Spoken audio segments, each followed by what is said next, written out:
Hello and welcome to the latest installment of PSG Talking. I'm your host Ed, and on today's show we're recapping PSG's thrilling draw against Le Havre, and we look ahead to Wednesday's Champions League clash against Borussia Dortmund. First, let me remind you that if you enjoy this show, make sure you subscribe wherever you get your podcasts and leave a review if you listen via Apple Podcasts. You can also subscribe for free to PSG Talk Extra Time on Substack, and as always, visit psgtalk.com for all your Paris Saint-Germain news. All right, let's bring in my guest now. We have Ethan from PSG Fan Club Boise. Ethan, it's been a while since we talked. I believe you went and you got married recently, so congratulations on tying the knot. How was married life? How's everything else going on your end? Yeah, thanks, man. Yeah, I got married 2 weekends ago in Arizona, down near where my parents live. It's been good. Yeah, good. Like I said, just 2 weeks in, but it's been real fun, real nice. We are haven't done the honeymoon yet. We're going to be in Western Europe, and we are going to a PSG match in May, just in a couple weeks. So we will be at the last Ligue home game of the year on May 11th. So that should be when they do the trophy lift and probably Mbappe's last home match. So it should be fun. She's not as fun for that or excited for that. She's looking forward to all the shopping in Paris. But, I'm dragging a buddy along, my buddy that I see when I normally go to Paris. So at least we'll have fun at the match. But yeah, thanks for asking. It's been good. And yeah, we haven't talked in a while. So thanks for having me on. Yeah, thanks for coming back on. I think that's the match against Toulouse, right? Is that the last home match? It is could against be Mbappe's Toulouse. Yep. last match at the Parc. Yep. Yeah.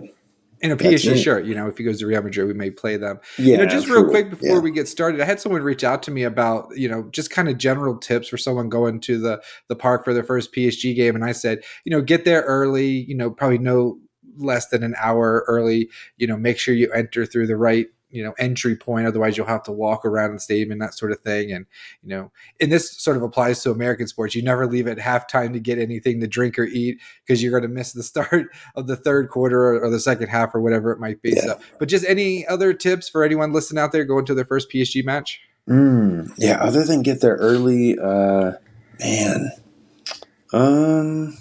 I would say, not really match related, but if you've got time to kill the day in one of the days before or after the match, then do the stadium tour. It's kind of nice. You can sign up online at the club's website. I think the stadium tour is nice. You get to see a lot of the history of the club. You get to walk basically not onto the pitch, but your pitch side at the park. So I do like that. But yeah, certainly do not get up at halftime. Don't leave your seat. You'll definitely miss the match, especially because we're used to in American sports. Halftime is normally 20, 25 minutes for a lot of sporting events. In football, it's just 15. So yeah, you'll definitely miss stuff if you get up. So get comfy, get there early, get a water bottle before the match, and I recommend getting food outside of the park. They have a lot of good hot dog and burger options. Haven't tried the food inside the stadium, at least not recently. So, just get there early, get food before, get a water once you get inside, and then just know you'll be sitting in your seat the whole time. Yeah, we need you to do a food tour of the Parc des Princes. Like, just go around, taste the food, shoot a video. We'll do a whole series on the YouTube channel. Ethan eats food at the park. That is funny. Anthony Bourdain of PSG food. Yeah, that's funny. If I was going to be there for 2 matches, then I'd probably be down to do that. But at this next one, my wife, she's never been to Paris, never been to the Parc, of course. Ooh. And so really, and we've got pretty nice seats. We'll just be 8 rows up from the pitch, pretty close to one of the corner flags. So when Mbappe is going down the left wing at any point in the game, then he'll be right there. We'll be right up and close to him. So yeah, it'll be cool. But maybe the food thing, I probably have to wait for another trip. I don't want to be walking around the stadium while she's sitting in her seat the whole time. But hopefully Mbappe plays in that match. I can't imagine Luis Enrique wouldn't being his last game. Yeah, I've thought about that, and unless he's suspended, I would guess, I could see him not playing the whole match, but he'd probably get some minutes. Yeah. There you go. All right, so we are recording this episode just minutes after the final whistle, where PSG had to come from behind. Actually, they were 2 goals down. They came back, and they drew 3-3 against Le Havre at the Parc. Let's start with what actually happened right before kickoff, and that was Nasser Al-Khalifi. He presented Warren Zaire-Emery with a kit with 2029 on the back, signaling that the 18-year-old has extended his contract for 5 more years. Ethan, I want you to just sort of talk about the importance of signing Zaire-Emery long-term. We've been waiting for this. It wasn't like it was a big mystery, but it's finally official. They announced it. So just talk about the importance of having a player like him at the club for 5 more years, and then what it could mean for PSG in this soon-to-be post-Mbappé era. Yeah, great. Good setup there. Yeah, if you followed PSG at all in the past 10, 13 years, in the QSI era especially, uh, we've had a lot of proven youth academy guys, a lot of proven talents come through the youth academy. And because of the whole bling bling era that we've typically been in and QSI wanting to spend big, a lot of those guys have not got a chance to shine and they've had to go elsewhere. Kingsley Coman, Nkunku, Manyan, just to name a few. And I'm probably forgetting 10 off the top of my head. Adrian Rabiot. Yeah, like there's a lot. Moussa Diaby. Diaby, that's kind of who I was trying to think of as well. Yeah, so a lot of quality guys, and it's just they haven't really got that opportunity to shine. So the fact that PSG's been more youth focused the past couple of years, especially I'd say the last two, I think has been really good. So Warren Zaire-Emery, he was estimated to make something like $250,000 a year before this extension. Because it was his first pro contract. I'm not even sure if it was a pro contract, but it was really he was easily the lowest paid key player on the team. And I'm hoping that he's making, I talk about the finances of PSG a lot. This is like the one time that I'll say, no, I hope we actually spent a lot of money on this one because he totally deserves it. He's the future of the club. Warren Zaire-Emery sort of blowing up for PSG really, it signals that we're ushering in a new era, and it's not just going to be buying big stars who might not want to be there kind of a thing. And so having a guy like that he clearly loves the club. He's been there since I think he was 11 or something, maybe 14. He's been there a long, long time.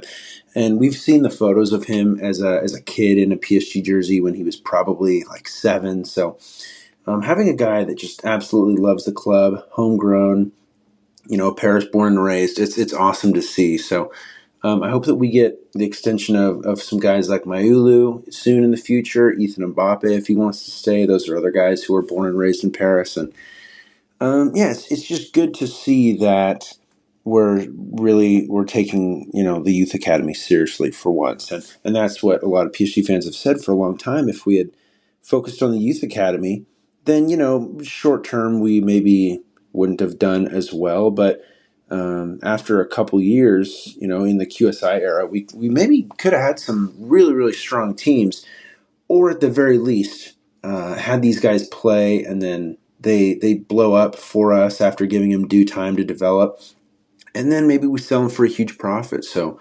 but obviously, we all know we kind of haven't done that. But moving in the right direction in this way, more of a youth focus. It's a much more sustainable way to run a football club. So. That's my instant reaction to that extension. Love to see it. And I'm sure, it's crazy. I think he's going to be 23 or 24 23 when the contract contract ends. So he won't even be in his prime yet in 2029. So in the 2030s is when he's really going to be on big contracts for us, and he's going to be at his prime. So really, we're just getting started with him. And yeah, we see all these guys. I mean, we think in our head that guys like Vitinha and Nuno, they're younger, but we think they're 24 and 22. I think Warren Zaire-Emery just turned 18 6 weeks ago, and just to think that we're going to have a really solid midfielder. He's been solid for us this year. Not amazing all the time. Obviously, that goal against Dortmund was probably the most important goal of the year so far. But outside of that. He's been solid, not mind-blowing, but that's okay. You don't expect that from an 18-year-old. So as long as he develops a little bit every year, then, we're going to be in a great spot.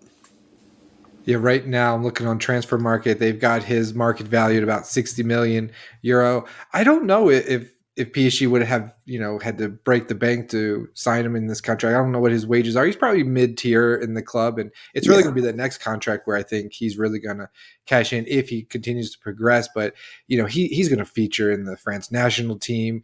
A lot of casual fans maybe don't know the name Warren Zaïre-Emery, but I expect over the length of this contract, he's going to go from a name that mostly PSG and maybe kind of football analysts who really dive into the game, like we all know who he is and know how good he is. In this 5 years, in the time of this contract, he's going to go from where he is now to, I think, Premier League clubs are going to know all about him and their fans. And so I think he's going to be a household name. And then that's when we're going to spend a lot of the money. I also think, let's not forget Mbappé is sort of the face of PSG. He's got the goal scoring record. We all love him.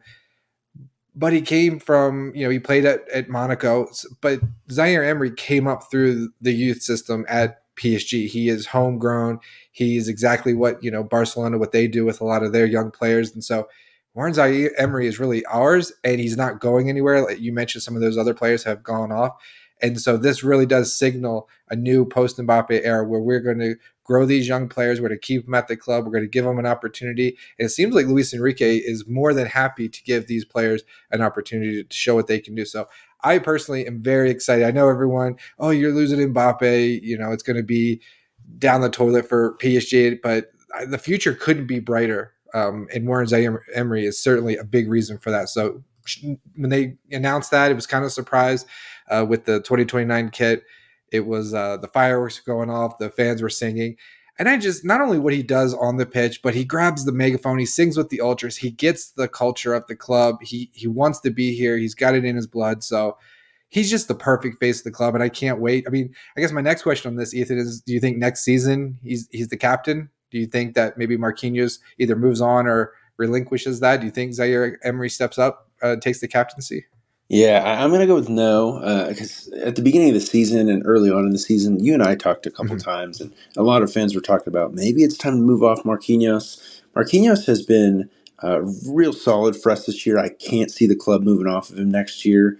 He hasn't certainly been like the best defender in the world, but in big moments, we haven't seen a lot of the mistakes that he's kind of known for. A couple Champions League moments in the past where, and it wasn't even that he screwed up; it was just that the ball didn't fall his way, and he was sort of the guy that was left there getting blamed for a conceded goal. But we haven't seen hardly anything like that from Marquinhos this year, so I don't think he'll leave.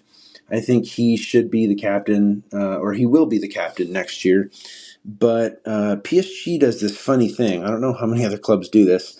If you look Yeah. at our first team squad, it'll go. You can look at guys. It'll go captain, vice captain, and then we have a third and a fourth captain. Mbappe Yeah. is currently listed as the fourth captain. So when he's got the captain's armband on, that means that Kimpembe, who hasn't played all year, Danilo or Marquinhos are on the pitch. So it wouldn't surprise me if Warren Zaire-Emery becomes third or fourth captain next year, but and I don't think Danilo should be vice captain next year. I think he's just regressed a bit. So maybe vice captain at best, but no, I don't think he'll be the primary captain. But it'd be cool to see him get one of those four spots if that's the method they're going to keep for Yeah. next year.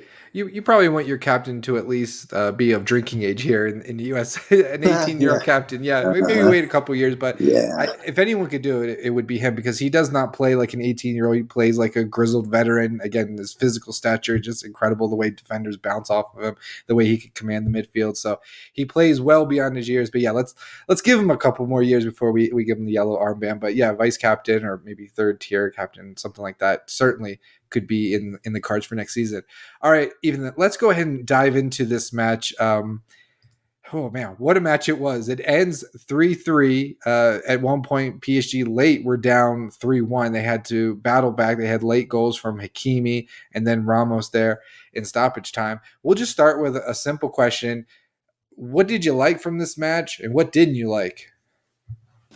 Yeah, simply put,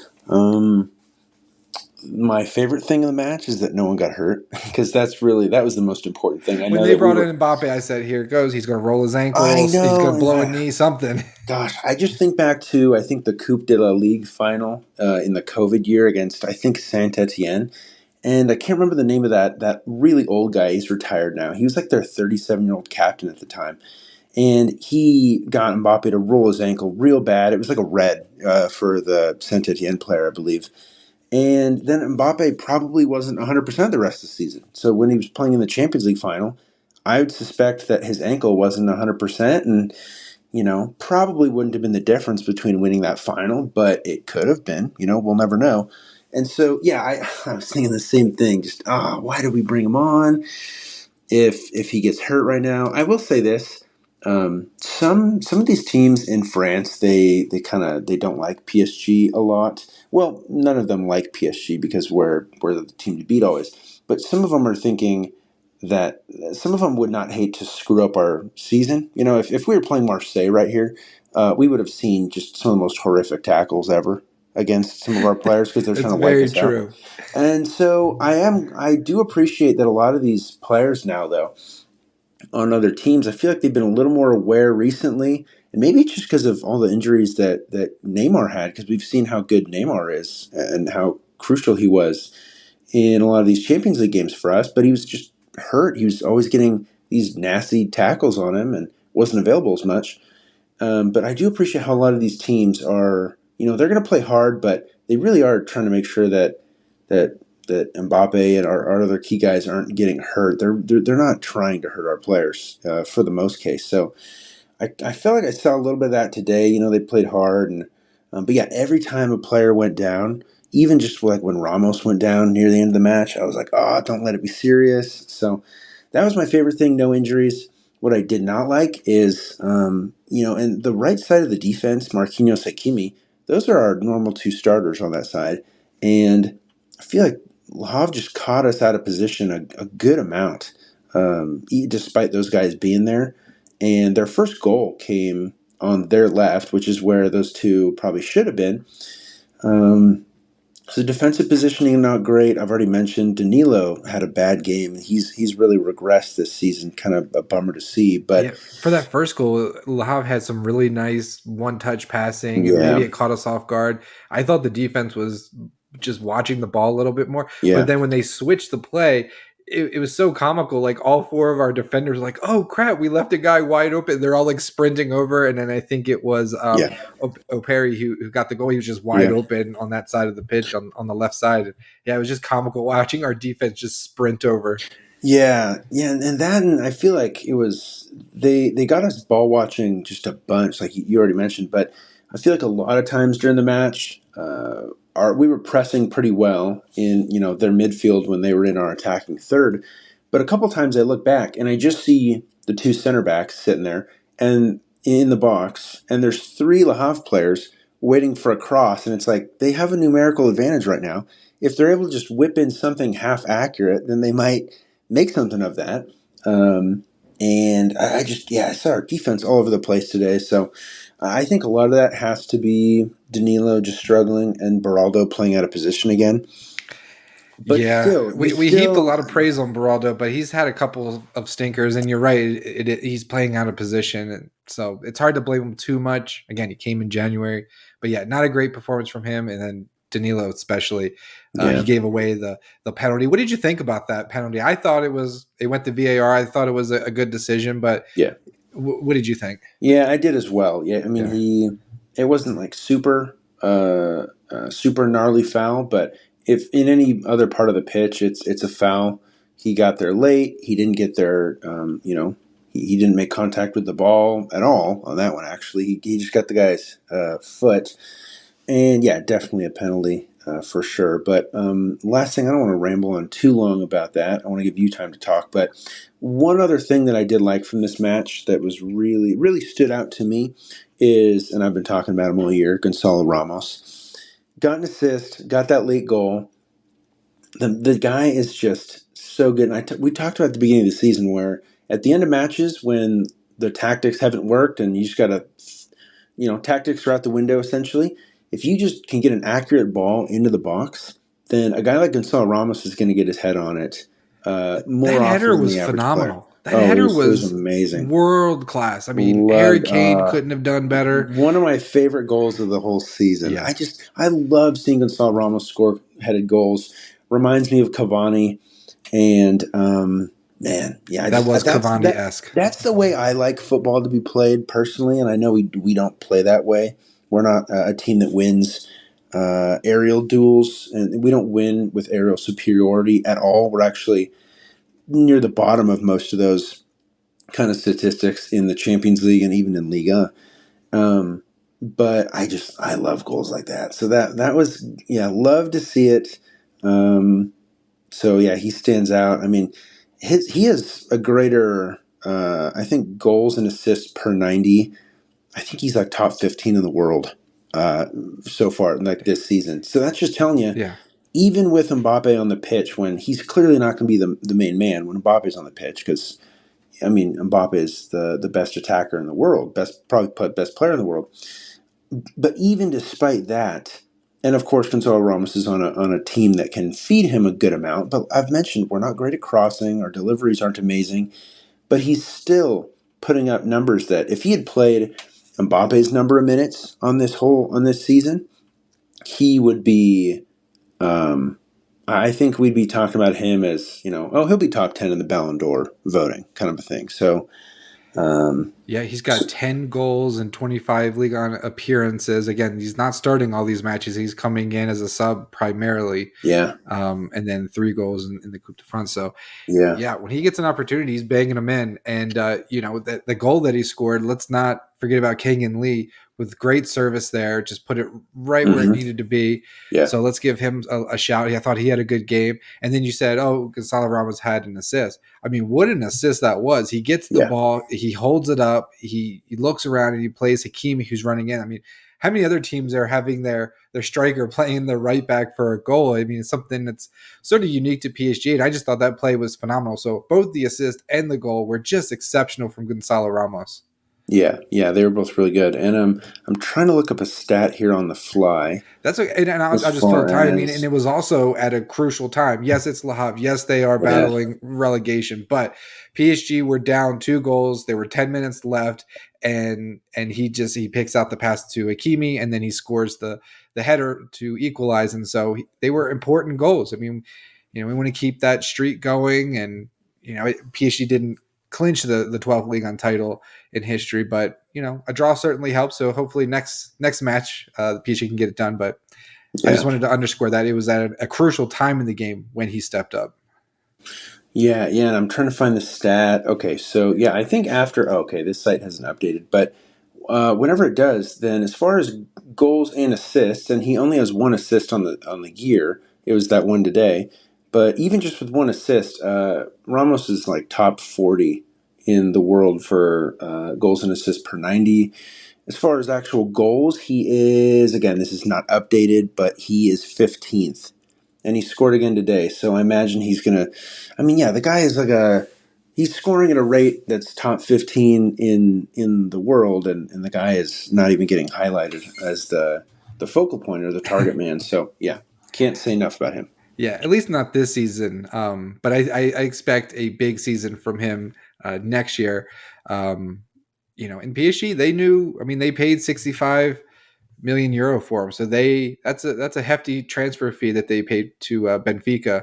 So I think Luis Campos and Luis Enrique, they knew what they were getting, and we're just getting a little appetizer of what he is capable of. And I think next season is going to be just off the charts for Gonçalo Ramos with Mbappe moving on, and that sort of transitions me into what I liked and what I didn't like. I'll start with what I didn't like. I thought when I saw the starting lineup, I thought, good, Randal Kolo Muani getting the start. Le Havre, they're bottom of the table, basically. He's going to get some goals. We need to get his confidence going. And he did absolutely nothing in this match. He subbed out after an hour. No goals, no assists, no shots. Couple accurate passes, but no chances created. I mean, correct me if I'm wrong, Ethan. I mean, did he do anything that jumped off the screen to you that you thought he was playing well? I thought he was largely absent for an hour in this match. Yeah, I can't remember him doing anything. I'll try looking up the numbers right now, but Yeah. see if I'm missing like a chance that he created. But If there ever y- was an opportunity to do something, it was in yeah, this match. yeah, and I think at this point, if I'm Luis Enrique for next season, Hmm. Ramos has got to be your nine. And Kolo Muani's not even a nine technically, but it's just he hasn't been. You're not going to play him over uh, Simons, Barcola, or Hmm. Dembele on the wings by any means. So yeah, What do you do with them? I guess that's my question to you. What do you do? yeah, Because what was it, 90 million or something like that to yep, Frankfurt? I mean, you're not yep. going to recoup that. So No, you're not. you Yeah, sit them on the bench. okay, no successful dribbles, one touch in the opponent's box, only had 14 passes, two recoveries in defense. Yeah, it really bad game from him. So I mean, he had the same number of shots that you and I had, and he played an hour. What are we doing yeah, here? yeah. Oh man, And yeah. I It like him as was. a player. I want him to do well. I I was like, want all him to right, do well. this is Yep, it. I'm totally with you. I want him to do well. He loves PSG. It's been his team since he was a kid. But yeah, he's making it hard on himself, just not breaking out. And I'm just hoping that, and I feel the same way. And I don't think Ugarte has been nearly as poor by comparison, but Ugarte and Kolo Muani are two guys that we need to see make really big strides next season, the way that Vitinha did this season. Otherwise, and I'm not of the opinion to sell a player after 1 year, especially when, like I said, Mbappe's been the focal point of attack all the time. It's why Ramos isn't, going to be on the Ballon d'Or shortlist when he would have been had he played all year. And it's the same way that I think Kolo Muani is struggling a bit now. I think Kolo Muani plays better with Mbappe. It's why Kolo Muani has many more assists than Ramos this season. Kolo Muani is just kind of, he and Mbappe have played each against each other and with each other for long enough now. Going back to before this season, of course, with France, and I mean we all remember the World Cup that they had in 2022. But yeah, even with that, I want to give him a second year. He should have a second year here. But if we don't see pretty drastic improvements, then we got to phone it in on him, I think. He might get the Carlos Soler treatment. Yeah, if you string together a couple of seasons where you're not playing well, it was actually 95 million euro that PSG paid to Frankfurt, and Frankfurt Yeah, actually I got think him on a that's free yeah. transfer. Yeah, I think that's including bonuses and everything. Yeah, it's. I think. I don't. Wait. I don't. I couldn't hear you what you just said right there. I hope you didn't say exactly what I'm going to say. I'm pretty sure it's like our fourth biggest transfer No, I no, ever. I was So. just saying that Frankfurt actually got him on a free transfer from Oh, Nantes, from and Nantes. Yeah, they yeah, and did. then turned him around, Yep. 95 million, Mm-hmm. and so yeah, Dude, PSG are never going to recoup that. that's my fear about buying attackers from the Bundesliga. A lot of great attacking quality, but the defenses aren't as good as there is in Liga. So it's a scoring league. It's like the Big 12. If anyone watches college football, it's like the Big 12 of European football. Just scoring galore, not a lot of defense. So that's the risk you're taking, I think, when you get a guy from the Bundesliga. And I don't have anywhere near the same fear with Xavi Simons when he comes back, but Yeah, he's been a guy who hasn't really ever. I mean, last year he played in the Eredivisie, which is probably the sixth strongest league as far as quality, maybe seventh. I mean, yeah. Portugal and Netherlands are both really strong leagues, probably just behind the big five. But then this year, of course, he's been really doing well. But again, it's in the Bundesliga. If he had been doing this in Serie A with Mhm. these same numbers, I would probably be far, far more impressed. And of course, Xavi Simons has impressed everyone. But Led the you know, Eredivisie in scoring, if I'm not mistaken, and playing well. And yeah, to I your think he point, did. should we Victor Osimhen and Serie A? Is he? Could you maybe bring him in? If his, I think he wants to go to the Premier League, and at this point, I think Ramos has shown that he He's can shown, yeah. clearly be so good. So yeah, No, I'm with you. And then I just want to give a shout to Bradley Barcola. He had this like pretty incredible aerial acrobatic attempt that ended up, I think, one of his teammates ended up blocking it. yeah, But yeah. it was just impressive in like slow motion. It just shows you how athletic he is. We always talk about he's got these long rangy legs, and he was able to like get up and get to the ball. So I just thought just athletically, he's just off the charts, and he was able to get a goal assisted by Zaire-Emery. Just a nice little cross and easy goal for Barcola. But again, he's young. He's scoring goals. It's exactly what you want to see. I think he's going to play a big part for PSG upcoming against Dortmund and throughout the rest of the season and then into next. I'm so high on Bradley Barcola. Someone like tweeted me and said, his stock is rising, and I completely agree when you talk about him and Zaire-Emery. They're just the future, and Xavi Simons when he comes back. Those three really are the future of PSG. So I just wanted to mention him. Was there anything with Barcola that you wanted to talk about? Because I just thought he had a great game. Subbed Yeah, off at halftime, but up until then, really solid. yeah, he had another great game, and I'm glad he was subbed off at halftime because he should start against Dortmund in a couple days.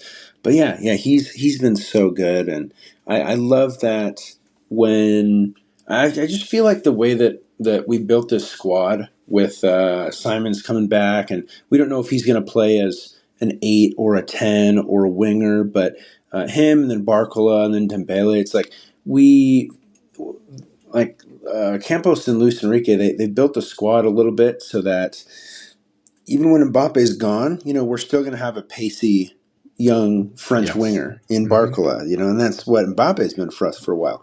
Yeah. We're going to have another pacey winger on the right wing. We're going to have, just a lot of dynamic players in attack. And I think our only real weakness, thing that we aren't going to be strong in attack next year is aerial in the air. So, which we haven't been since Cavani and yeah, Zlatan. exactly. So it's not a huge issue. I mean, clearly it hasn't really impeded us so far this year. I mean, we've even scored a couple headed Champions League goals this year. So yeah, other than that, it's just we're so dynamic, and yeah, guys like Barcola have been great. It doesn't, of course, we're all going to miss Mbappe, but it doesn't feel like and we've said this a bunch. If we had lost Mbappe in 2021, is that when that last contract thing was, and on the final day he announced he was staying? I think you're right. Yeah. 2021, 2022, whichever one it was.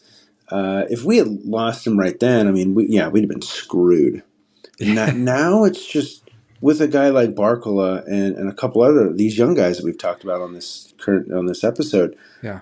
We feel like we're in such a better spot to live without him, and so it ultimately is a team game. And I'm excited for the future. I'm still holding out hope that Mbappe sees what Xavi Simons is doing and sees Bradley Barcola, the rise of him, and Zaire-Emery is like, maybe I will stick around. Maybe I will, and sees all the craziness that continues to go on over in the Ligue. Of me, I hold out hope. There's been no official announcement yet, right? Yeah, I wouldn't hold your breath, but it could happen. Yeah, I wonder. And some people have hinted this, and I think it's really the only way that he might stay is if we make the Champions League final and lose to Real Madrid.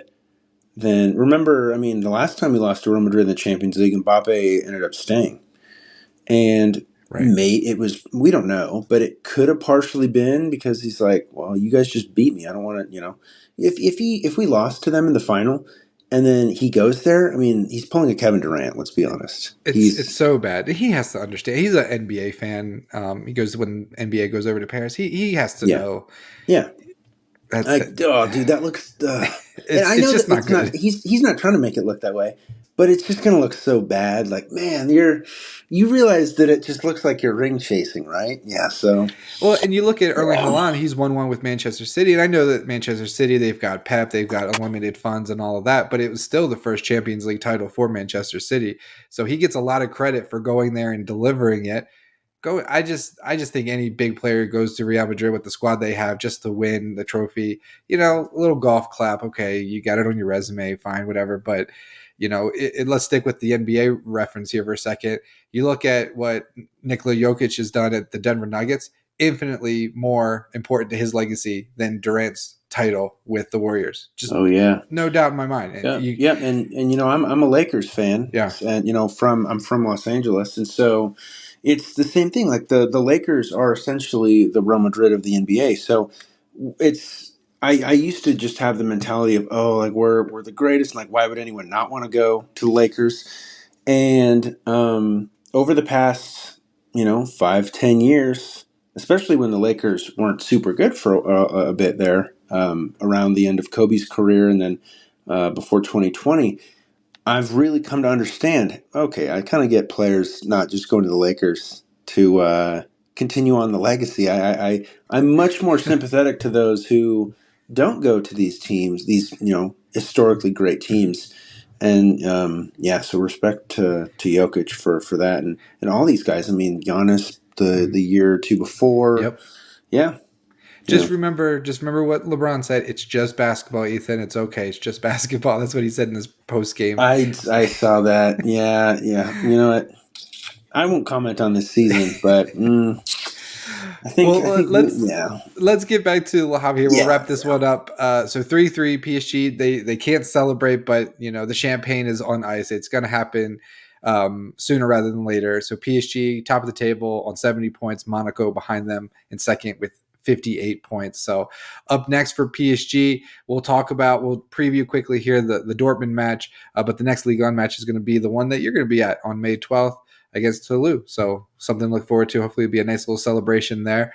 I'm sure we'll yeah. hear some more news. So let's move to PSG's next match. So this is going to be on Wednesday, May 1st. PSG travel to Dortmund. We all know what that atmosphere is like. I was just looking up. Dortmund played our friend Xavi Simons in Leipzig today, actually, and Dortmund lost 4-1.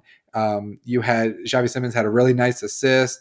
Benjamin Sesko, he had a goal. He's a player that I really like a lot. I wouldn't mind seeing him come in. But Leipzig just routed Dortmund 4-1. I think Mats Hummels went off with some kind of muscle He did. injury. Yep. So he's probably a doubt for Wednesday. Who knows? I never like to see injuries, so I'm hoping he can play so we can play Dortmund in full strength. But looking ahead to this one, we know the atmosphere is going to be tough. We know PSG have struggled this season in difficult atmospheres for the most part. So, kind of break it down for me. What do you want to see starting lineup wise? How do you think Luis Enrique is going to want to play this? Is he going to try to get a draw and escape and win it at home? Kind of give me your thought process. How you think this one's going to go? Yeah. So first thing that I tweeted about this morning that Xavi Simons has given us the blueprint. We've got the blueprint on how to beat Dortmund. So let's make it happen. But I will point out in that I hope anyone didn't think that I was trying to be cocky there. Dortmund did sit a couple of their more important players. I'll just list guys that came off the bench for them. Marco Reus, he's turned into more of a rotational guy from what I've remembered. But Sula, we remember that insane Sula clearance off the line in match day 6 of the in the group stages. I'm pretty sure that was Sula, right? That just Mbappe had that. It was a tight angle, I'm but pretty sure. I he think you're was in right. on Yeah. goal. And it's so funny. My brother, I got him into football during COVID, and he decided to pick Bayern. He liked that they were fan owned. And for some reason, just everyone has, most people just have like this one player that you just really don't like for some reason. And it's not because they're bad. It's just something you just don't like that player. That's Nicolas Sula for my brother for some reason.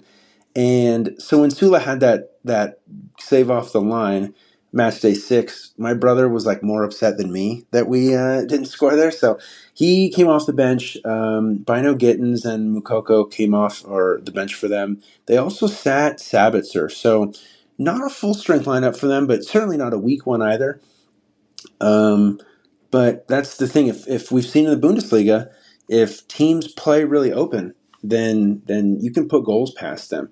It's how Bayern has dropped a lot of points this year. It's how we've seen Bayern get knocked out of the Champions League by Villarreal and I can't remember. Oh yeah, it was us the year before that even. So that one was a little different. But I just think back to the fact that if a lot of these Bundesliga teams, they have a tough time operating and scoring on a low block. Of course, scoring on a low block is hard for any team.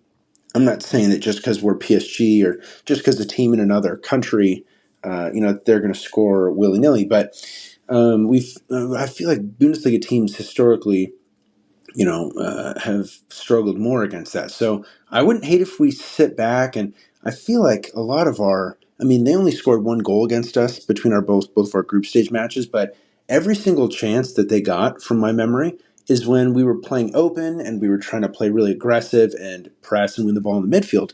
Now I know that's kind of the way we play, but and I don't want us to park the bus by any means. That'd be idiotic. But I think we really need to be cautious of just opening up ourselves too much, because I think Dortmund are going to play open enough, especially the first leg. They want to win the first one at home. Otherwise, if they lose the first leg, then they know they're probably cooked. And so I think being a little more conservative and countering a bit more than we have recently, I think that's the key. That's important. We saw in both the group stage matches that, we got so many chances against them in the first match, and we won 2-0. Second match was 1-1, but we really should have won that probably 3-1, something like that. So, Lucho knows what to do, but I would caution PSG to not go full pedal to the metal the way that we did against Newcastle in the group stage, where we just totally underestimated the opponent. We're like, oh, we'll totally press them, and this will be a flawless press, and they'll just crumble under the constant pressure. No, the home crowd being behind Dortmund is going to help them. So, yeah, let's start cautious. I want to see Ugarte start. I think that's a big thing, but I think I want to have Barcola, Mbappe, and Dembele on the wing, in attack. Sorry, that's what I want. I want Ugarte to start. I just think we'll need that extra defender just to stay more defensively compact. And then probably Warren and Vitinha, especially. Vitinha's going to be big, I think. The transition from defense or midfield to attack is going to be, I think, really important in the game, and Vitinha is kind of our guy to facilitate that. So, yeah, that's kind of what I would do. I want to know what are things that stick out to you about this tie and lineups, and anything that I guess I didn't touch on or probably forgot. Yeah, I guess maybe I'm going to be a little bit brash, and PSG are going to be favored, the betting favorite. They've got the better team on paper, and I think, okay, you've got the yellow wall, you're going to have the crowd. What's the best way to take the crowd out of it? I think you score goals, and so I think PSG have the overwhelming. They're just favored in terms of the quality that they have going forward with the likes of Mbappe, Barcola, Dembele, Vitinha. I hear Ugarte, I hear the point, and I'm just like, why doesn't PSG just go with what they played with against Barcelona when they went to Barcelona and scored 4 goals? Yes, they went down a defender, but I think that's what you go with. So you've got Barcola, Mbappe, Dembele up front, Fabio and Ruiz, Vitinha, Zaire-Emery in the midfield. Nuno Mendes, I know he recently picked up a little bit of a knock. He didn't play today. Do we think he might be available on Wednesday?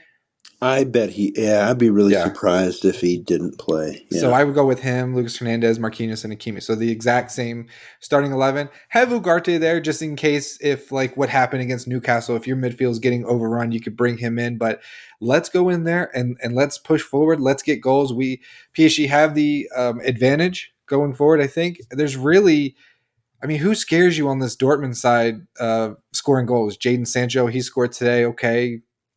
Is there anyone else that really, Julian Brandt, maybe? I think Sabitzer, I might be wrong, but I think he might be something like leading the Bundesliga in assists.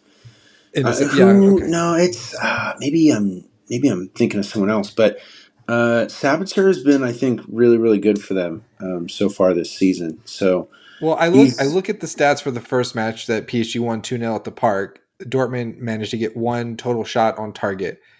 So not ideal there. Then PSG had to go to Dortmund match day 6 and they scored a goal. They had 6 shots on target. So clearly they play better at home as most teams do, but still, only 6, and they had already qualified, which is the other caveat that you have to say.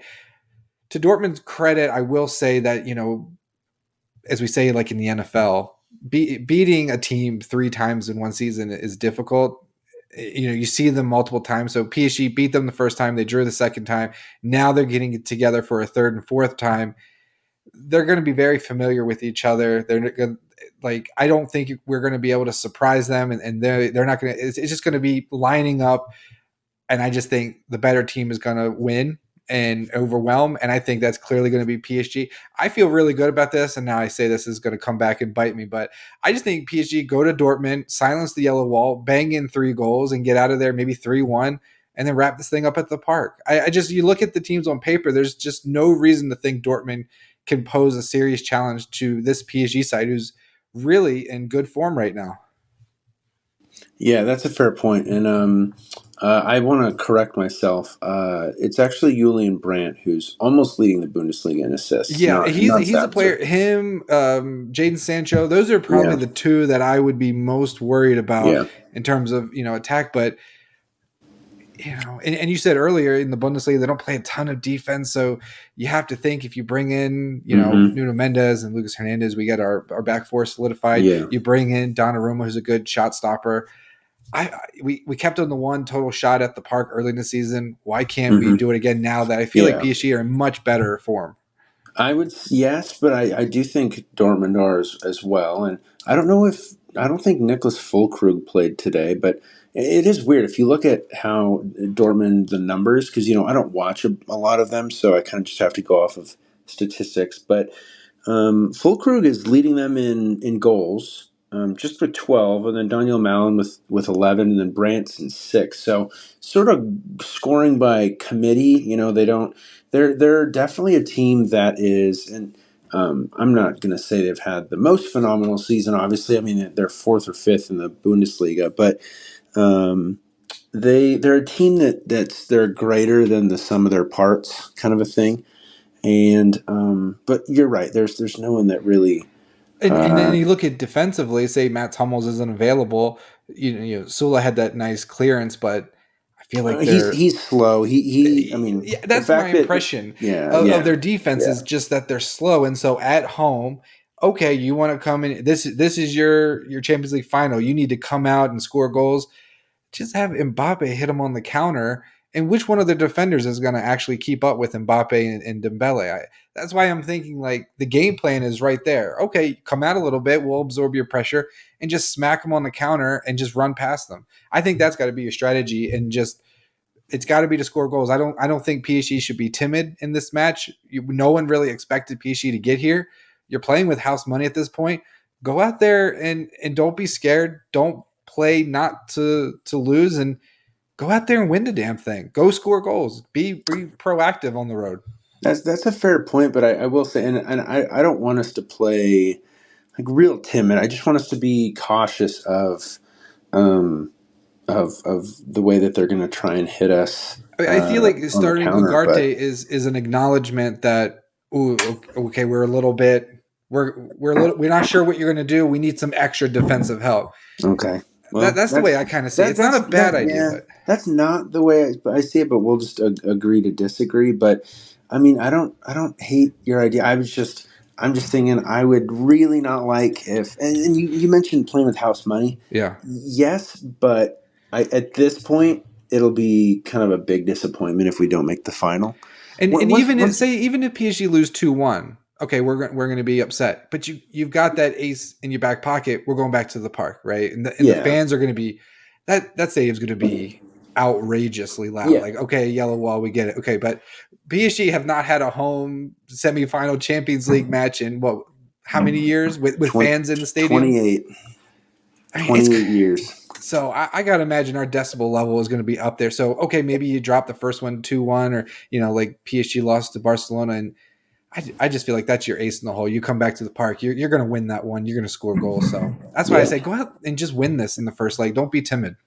Yeah, I hope it happens. That'd be fun. But just both teams have definitely improved since the beginning of the season. And but I think we've improved more, and I think we're the better team on paper. So yeah, I'm with you. I think we'll win. Mm-hmm.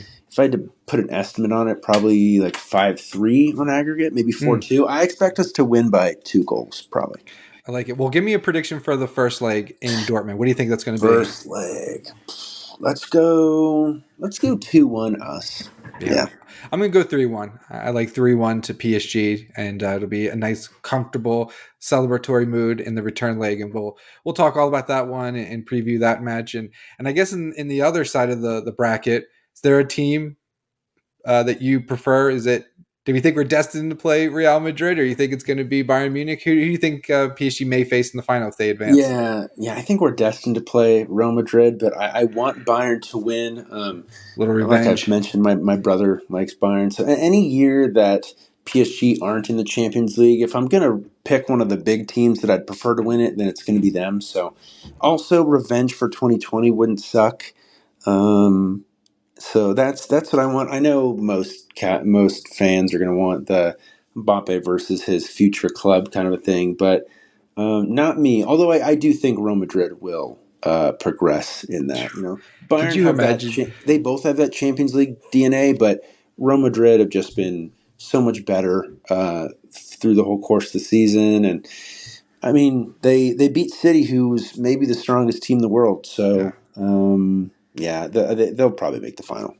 Just barely beat them, but they did advance. And oh my goodness, could you imagine Mbappe PSG versus Real Madrid in the final at Wembley? Like, talk about just completing the circle, just completing the Yeah, arc of yeah. Mbappe's career at PSG.